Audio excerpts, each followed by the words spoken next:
આ બધી બેગું છે ને તોડ નાખી દીધી. હવે અહીંથી બધી બેગું લઈ આમાં ખાલી કર્યું, પછી એમાં ખાલી કરીને હવે પાછું નવી બેગું ભરીને સિલાઈ મારવાનું છે. પછી આજે આખું કારખાનું વારીને સાફ કરવાનું છે.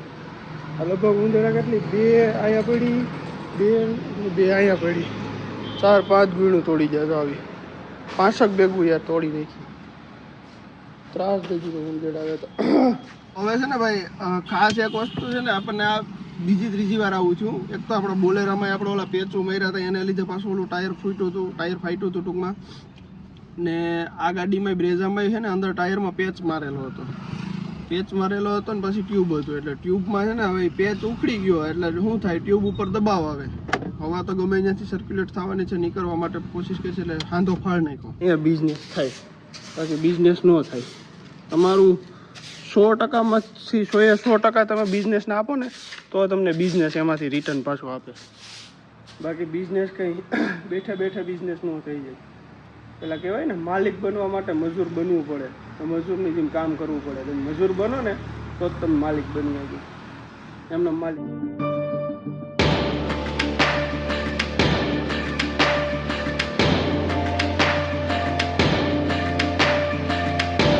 જય દ્વારકાધીશ. ફરીથી સ્વાગત છે તમારા એક બીજા દિવસની વ્લોગની અંદર. બીજા દિવસની સવાર થઈ ગયું છે અને અમે હું ને ભીમસીભાઈ બે ભેગા થઈ ગયા છે. સરિયા ભીમસીભાઈ જય મુરલીધર. ને સાથે સાથે જો આ ગાડી છે ને એ આપણે પાછી જેની છે એને હોપવા જવાની છે. એટલે હવે અમે થોડીક વારમાં આગળ જઈએ બે ભાઈઓ, ગાડી હોપતા હોય ને અમારી બેની હોન્ડાઓ પડી લેતા આવીએ.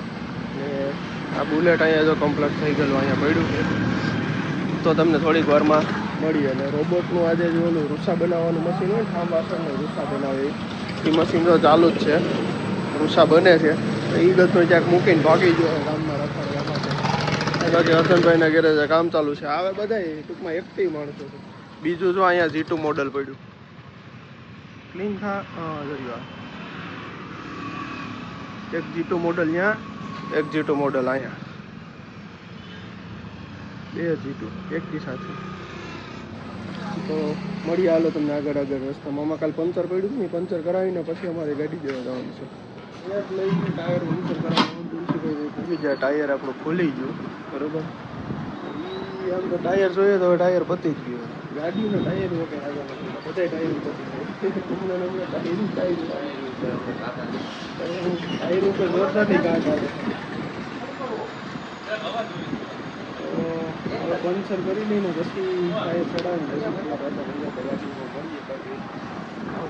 કયા ટાયર સારા નાખવા જોઈએ, કઈ કંપનીના નાખવા જોઈએ ને કોમેન્ટ કરજો તમે. ખાસ કરીને માટે ગાડી ચલાવવાની છે ખોલ્યું ને પછી આમાં એક પ્રશ્ન એ આવ્યો કે આમાં ટ્યુબમાં હાંધો લીક થઈ ગયો ને થઈ શું કરવા ગયો કે એ ટ્યુબની અંદર અમે મારેલો હતો પેચ લીક. પેચ નીકળી ગયો ને, અંદર પેચ મારીએ ને આપણે ટાયર ફાટ્યું હોય કે કંઈ ઓલું થયું હોય, એર પડ્યો હોય કે એના કારણે થઈ ને આ ટ્યુબને આખું માર પડી ગયું. તો ટ્યુબ કરવા માટે ક્યાંય ગયો હતો આપણે જો અહીંયા જે છે ને આ હાંધો લીક થઈ ગયો દેખાય અહીંયા. હવે આ વોરંટીમાં છે તો આ હાંધો તો હમણાં બદલી જશે. હવે આ ટ્યુબને આગળ લઈ જાય ટાયરને બેને, ભલે તમને આગળ ટાયર મૂકીને પછી. હવે છે ને ભાઈ ખાસ એક વસ્તુ છે ને, આપણને આ બીજી ત્રીજી વાર આવું છું. એક તો આપણે બોલેરામાં આપણે ઓલા પેચો માર્યા હતા એને લીધે પાછું ઓલું ટાયર ફૂટ્યું હતું, ટાયર ફાટ્યું હતું ટૂંકમાં. ને આ ગાડીમાં બ્રેઝામાં છે ને અંદર ટાયરમાં પેચ મારેલો હતો, ને પછી ટ્યુબ હતું. એટલે ટ્યુબમાં છે ને હવે પેચ ઉખડી ગયો એટલે શું થાય, ટ્યુબ ઉપર દબાવ આવે, હવા તો ગમે ત્યાંથી સર્ક્યુલેટ થવાની છે, નીકળવા માટે કોશિશ કરે છે, એટલે હાંધો ફાળ નાખ્યો એટલે પંચર થઈ ગયું હતું. એટલે ખાસ કરીને ટ્યુબલેસ ટાયર જેટલા પણ વાપરતા હોય ને એને આપણી એક પર્સનલી સલાહ છે કે 2 થી 3 પંચર પડે ને એટલે અંદર તમારે ટ્યુબ નાખીને પછી હાંકવાનું. વધારે પંચર પડે એટલે એવું નહીં કે પેચ મારીને હાંકીએ કામ કરીએ, એ તમને નુકસાન છેલ્લે પછી આમ ખર્ચામાં ઉતારી દે, સમજાણું? એટલે એવી બધી વસ્તુ છે. આ ટેમ્પરરી ટૂંકમાં યુઝિસ માટે હાલે કે ભાઈ ટ્યુબલેસ ટાયરમાં હવા તાત્કાલિક નીકળે નહીં કે તમે ક્યાંય હલવાઓ નહીં, એવી રીતે તમને અમુક જગ્યાએ ઉગાડી દે. પણ આ વસ્તુનું ખાસ ધ્યાન રાખવાની. અમુક એવું છે કે 5 પંચર પડ્યા, 3 પંચર પડ્યા પછી તમારે એ કાર્ય કરી જ નાખવાનું કે ભાઈ ટ્યુબ નાખી જ દેવાની, 550 ખર્ચો કરી જ નાખવાનો.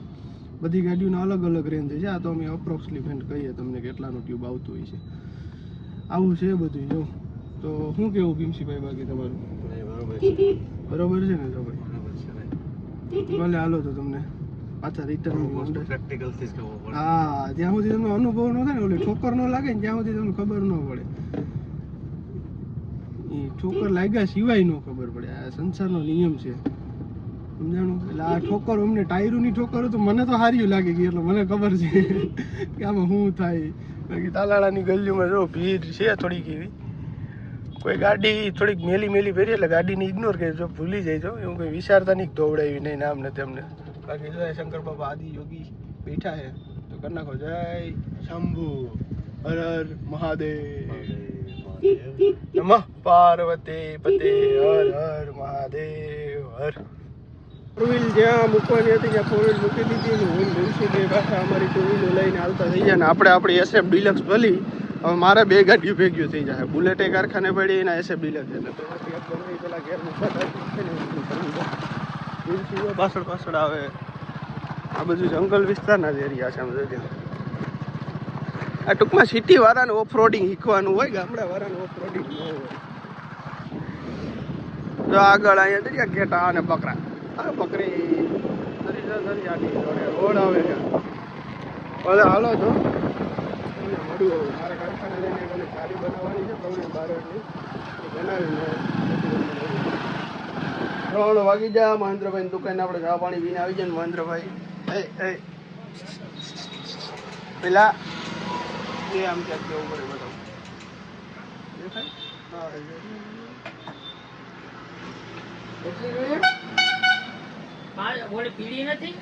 ભલે હાલો તો હવે તમને કારખાને જઈને કામકાજ હતા એ તો લગભગ બધા પતાવી નહીં થાય. હવે કામ છે એની મળશું પછી પાછા બીજા છે. રોબોટ છે તો રોબોટની ખબર પડશું.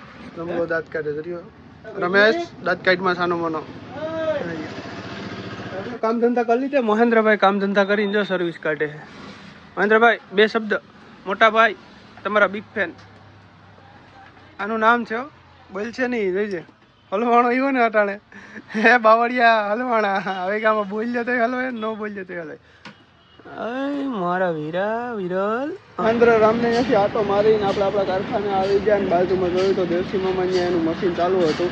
આ જો આ બોઇલરમાંથી હીટ ગરમ થઈને જતી હોય, અહીંયા માંડવી ખોલાતી હોય. અહીંયા જો અહીંયા માંડવીનો ખોળ નીકળતો હોય છે, અહીંથી માંડવી નાખવાની હોય.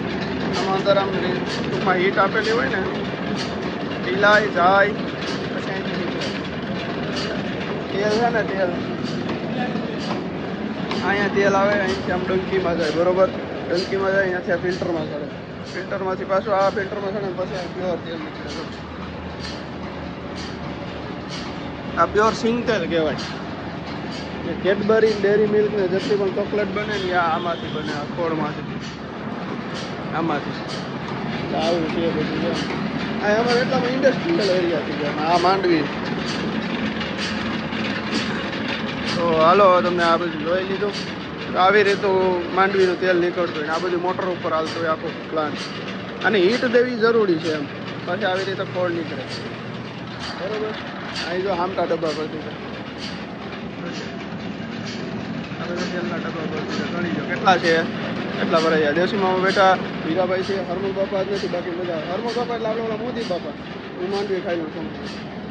ભલે આવે તો ઘડી કેવું કહે એવું હોય તો મળીએ કંઈક કામકાજ આવે ને તો બાકી આવું છે. આ જોઈ લો આદિત્ય ઓઇલ મિલ.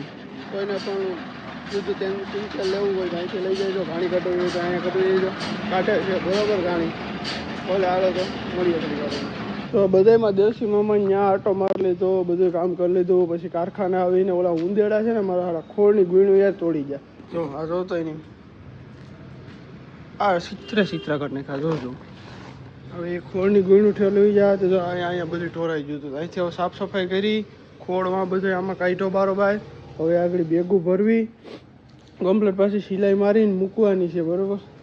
ઉંદેડાનો એવો ત્રાસ વધ્યો ને પેલા ગમે ત્યાંથી સારા કુવેલું તોડી જાય.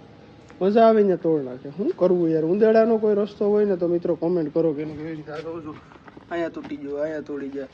આ દાણ છે, દાણ દાણમાં તોડી ગયા. ઉંદેડાએ તો ત્રાસ દીધો જોરદારનો. આજુ વખતે છે ને અહીંયા નથી તોડ્યું, બાકી અહીંયા ગદના તોડી જતા. અહીં કંઈ દેખાતું તો નથી, હૈસે ખરી હતી પણ હવે દેખાશે નહીં. આ જોઉં છું આ જો દેખાય, આ બધામાં તોડી નાખ્યું. આ બધી બેગું છે ને તોડ નાખી દીધી. હવે અહીંથી બધી બેગું લઈ આમાં ખાલી કર્યું, પછી એમાં ખાલી કરીને હવે પાછું નવી બેગું ભરીને સિલાઈ મારવાનું છે. પછી આજે આખું કારખાનું વારીને સાફ કરવાનું છે. આ લગભગ ઉંદરડા કેટલી 2 અહીંયા પડી, 2 અહીંયા પડી, 4-5 બીણું તોડી જાય. આવી 5 બેગું યાર તોડી નાખી. ત્રાસ થઈ ગયો ઉંદરડા આવે તો. એ બધું કરીને તો બાકી આ જારી બનાવવાની હતી, જારી બની ગઈ, કમ્પ્લીટ થઈ ગઈ. જારી મોકલાવી દીધી. બાકી જોઈ લો આખો કારખાનાનો વ્યૂ. કુંજ બ્રાન્ડ કપાસિયા ખોળ ઉત્પાદક Radhe Murlidhar cattle feed private limited. અહીંયા જ આપણે ખુદ મેન્યુફેક્ચરિંગ કરીએ છીએ, બરાબર. ચાલો ખોળ ભરી કમ્પ્લીટ કરીને પછી તમને થોડી વારમાં હું પાછો મળું. રોબોટ આવવાનો છે, રોબોટને ફોન તો કર્યો કે 2 મિનિટ આવી તો બેગ પકડાય તો મને, એટલે એ કામ પતાવી લઈએ. બાકી બીજું કંઈ કામકાજ આજ જાજુ નથી. સવારથી લઈને આવું જ બધું કરતા હતા. હવે એક દી આ જે બેરલું છે એ ખાલી કરવાના છે. અહીંયા જે ખડ ગયું એ સાફ સફાઈ કરવાનું છે, ને આ ભરવાનું છે બેગું, આ બધું કમ્પ્લીટ સાફ સફાઈ કરવાનું છે, એવું બધું કરવાનું છે. એ બધું કરીને પછી પાછું કમ્પ્લીટ હમણાં 1-2 દિવસમાં પાછો ખોળાઈ બનાવવાનો છે, કપાસિયા ભરવા જવાના છે, એવું બધું છે. ઉંદેડા એનો ત્રાસ છે જોરદારનો. ભલે હાલો તો મળીએ થોડીક વાર રહીને પાછા. આપણે જો ખોળ હતો ને અહીંયા બધો ભેગું ભરી કમ્પ્લીટ અહીંયા મૂકી દીધું બધી. ને હવે કારખાનું કંઈ એનું વારું હોય એકલો જો કાંટો ત્રાહો થઈ ગયો. હવે હાવણો લઈને વારું. બધા એમ કહે ને ભાઈ બિઝનેસ કરવો હેલો છે, બિઝનેસ કરવો હેલો છે. બિઝનેસ કરવા ક્યારેક આવું ને તો ખબર પડે કે હું સ્વીકારું છું કે બિઝનેસથી આગળ કંઈ ન હોય. ધંધો એ ધંધો જ કહેવાય, વેપારી વેપાર જ કહેવાય. પણ વસ્તુ એ છે કે તમારે તમારી રીતે મહેનત કરવી પડે. ને કોઈ વ્યક્તિને કહેતા ને કે બિઝનેસમાં શું કહેવાય કે આમ થાય ને તેમ થાય, આપણે માણા થકી કરાયેલી, એમ બધું માણા થકી ન થાય. અમુક વસ્તુ તો આપણે ભાઈ હાવણ આમ હાથમાં લઈ ને આમ વારવું પડે, આમ બેસીને, તો અહીંયા બિઝનેસ થાય. બાકી બિઝનેસ ન થાય. તમારું 100%માંથી 100% તમે બિઝનેસને આપો ને તો તમને બિઝનેસ એમાંથી રિટર્ન પાછું આપે. બાકી બિઝનેસ કંઈ બેઠા બિઝનેસ ન થઈ જાય. પેલા કહેવાય ને માલિક બનવા માટે મજૂર બનવું પડે, તો મજૂરની જેમ કામ કરવું પડે. તમે મજૂર બનો ને તો જ તમે માલિક બની શકો, એમને માલિક ન બને. આ તો ખાલી કહેવાની વાત છે, આપણે કોઈ ઓલું નથી કરતા. પણ આવું બધું કામ કરવું પડે. તમારા ધંધામાં તમારે કામ કરવું પડે, એ 110%ની વાત છે. એટલે અમુક ધંધા એવા હોય કે એમાં બધું માણા થકી જ થાય, એમાં પાછા તમારે ન કરવાનું એવું હોય. ભલે હાલો તો સાફ સફાઈ કમ્પ્લીટ કરી નાખું, પછી તમને આડી ઘડી કરીને પાછો હું મળું. હો, મજાનું કારખાનું વારી લીધું છે. હવે આપણે હાથ મોઢું ધોઈ નાખવાનું છે. કારખાનું જોઈ લે એકદમ ચોખ્ખું કરી દીધું છે, બરાબર. આ કચરો પડ્યો યાડી કચરો ભરીને બહાર નાખતા આવી, હાથ મોઢું ધોઈ લઉં, પછી તમને મળવું. ઓકે, તો ત્યાં સુધી તમે બધા વિડીયોને લાઈક કરી દો, ચેનલને સબસ્ક્રાઈબ કરી દો, સાથે બેલ આઇકન દબાવવાનું ના ભૂલતા, અને વિડીયોને શેર કરી દો. ઇન્સ્ટાગ્રામ અને ફેસબુક પ્રોફાઇલ ઉપર એકવાર આટો મારી લો. મસ્ત આપણે માથું ઓળાવી લીધું. હેઠું તો નથી ઓળાવવાનું, પણ મોટું બધું ધોઈ લીધો, હાથ ધોઈ લીધો, થોડો રોકાણો થઈ ગયો. અને હવે રોબોટ પણ પાછો આવી ગયો છે, બરાબર. હવે આજનો આપણે આ વ્લોગ અહીંયા જ પૂરો કરી દેવાનો. હવે તો ખાસ કરીને બધા મિત્રોને વિનંતી કે આજનો વ્લોગ કેવો લાગ્યો જરૂરથી કોમેન્ટ કરજો. ગમ્યો હોય તો લાઈક, શેર અને ચેનલને સબસ્ક્રાઈબ કરવાનું ન ભૂલતા. ત્યાં સુધી મળીએ ફરીથી એક બીજા નવા વ્લોગની સાથે. ત્યાં સુધી બધાને જય મુરલીધર, જય દ્વારકા.